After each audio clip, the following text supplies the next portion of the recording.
So, one of the patterns that I see emerge out of what we report for index crimes is that there's four types of stealing that are reported. One of them is robbery, right? That's stealing from a person. Burglary, which is stealing from a house. Larceny is stealing from a store. And then motor vehicle theft is stealing like a car or a motorcycle or something like that.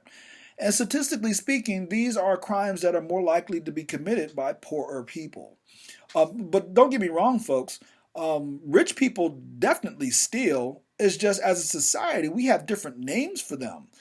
We tend to call the stealing that rich people do things like embezzlement, fraud, tax evasion. Those are types of stealing, right?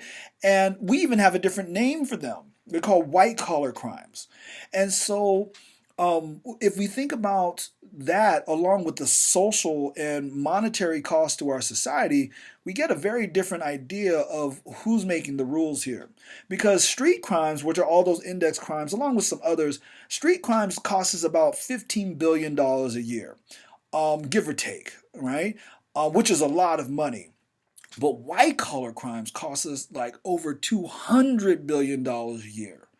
But pound for pound, white collar crimes get sentenced to lesser sentences than what we would call street crimes. And so then what does this suggest? This is telling us then that this is another example of where power and status come into play. Because if it's rich people who are more likely to commit these crimes and that they're also the ones that are most likely making the laws, then it makes sense then that the people that are in a higher power and statuses are going to make lesser penalties for the crimes that them and their colleagues are more likely to commit.